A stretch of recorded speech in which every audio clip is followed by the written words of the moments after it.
Welcome back to a continuing conversation with His Highness the Aga Khan. We were talking about pluralism and accountability in governance in Islam. What are the elements of where in Islam does this derive from? It's a popular perception that democracy is a Greco-Roman concept, and where does it come from in Islam? Right after the passing away of Prophet Muhammad, there were processes of determination of what governance would be after his lifetime.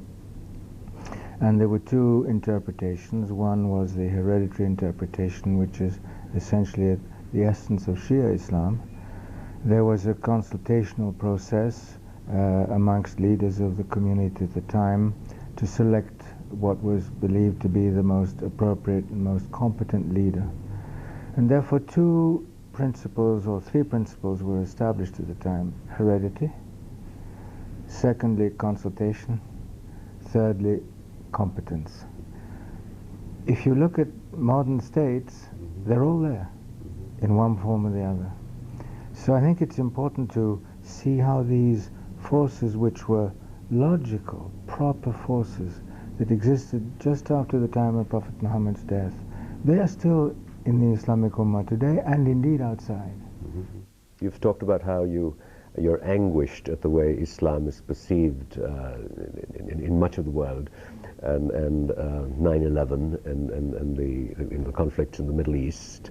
And much of your work now is being directed to education, to sort of reinterpreting, looking at Islam afresh.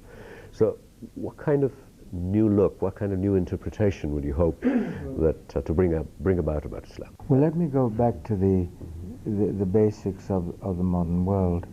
If it is correct, as I think it is, that we will be living in the next 10, 20 years with a large number of young states not very experienced in democracy, in good governance, etc.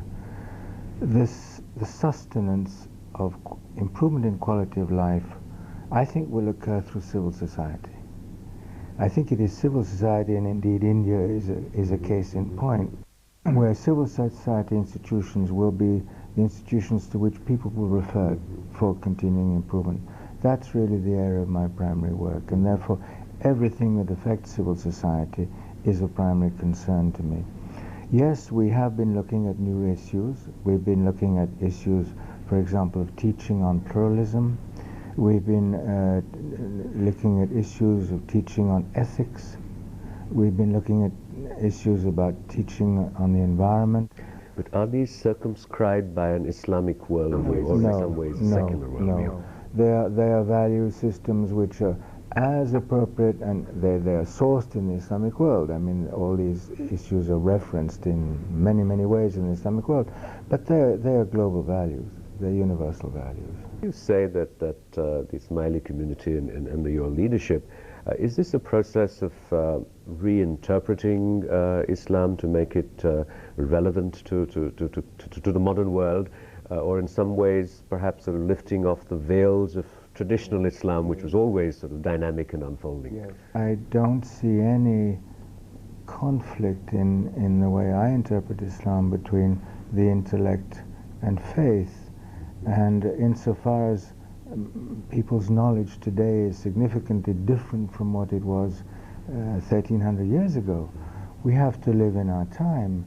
And indeed, I would vigorously oppose anybody who would claim that the faith of Islam cannot be of the 20th or 21st or 23rd, 25th century. What would you say to sort of your Islamic brothers, such as Osama bin Laden and others, who sort of in the name of Islam are wielding so much terror? I have to say very frankly that I don't accept the notion that the faith of Islam is associated with terrorism. I have to say very frankly that in my interpretation, just about every area where we have conflict, in the Islamic world and outside, is essentially driven by political issues, either historic issues that we've inherited, problems that have not been solved. 1947 partition in India. The Middle East, what is it? It's the result of the First World War, decades ago. And these are problems which we've inherited, which have not been solved. And I think we need to give more time, A, to solving those problems, and secondly, predicting where things can go wrong. A lot of these issues are actually predictable, but they're not addressed in good time.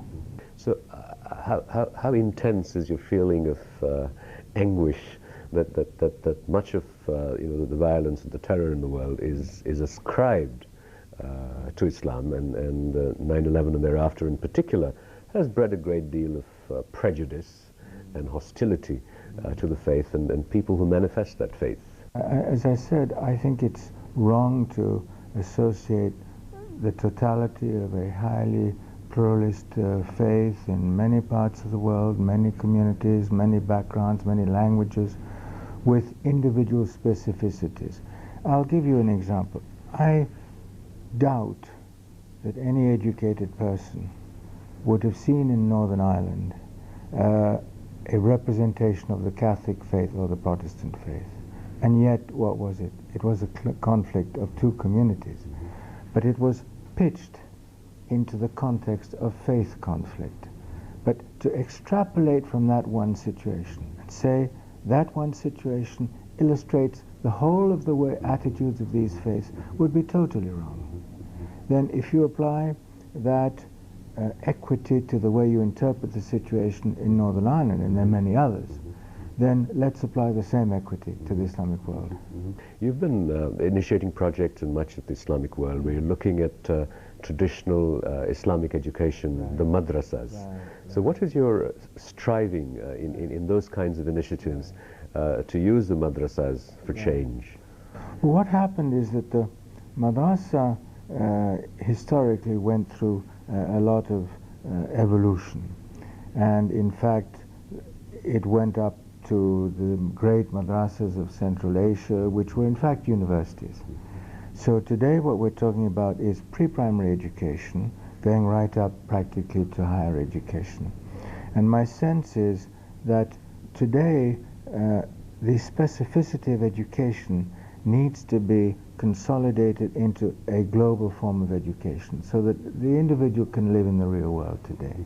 And this divide that used to happen between education in faith and education in the real world is one which I think we have to reconsider.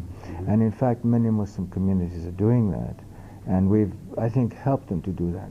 That doesn't mean you give up education and religion. What it means is that you complete it so that if you enter the educational process, you enter into a complete stream rather than a split stream. You know, there is the popular perception that the madrasas in Pakistan, for example, and several Muslim countries, have been the training ground, the breeding ground for future militants. So isn't this a way of sort of bringing reform into Islam, and translating that into society in some ways? I think many Muslim countries have already completed the reform of the madrasa. In East Africa, for example, we've been significantly involved in that activity. In Pakistan, there is a process of reformation of the madrasa, and I think the aim is, as I said, A, to round out the educational process. The second one is to introduce notions of quality, because notions of quality have been uneven. The faculty that teach in madrasas, teaching is a profession today, and it needs to be done professionally. You know, you've spoken about the quality of education, you've spoken about issues of plurality, and again a popular perception of Islam is that it tends to be inclusive and not as tolerant and accepting of diversity.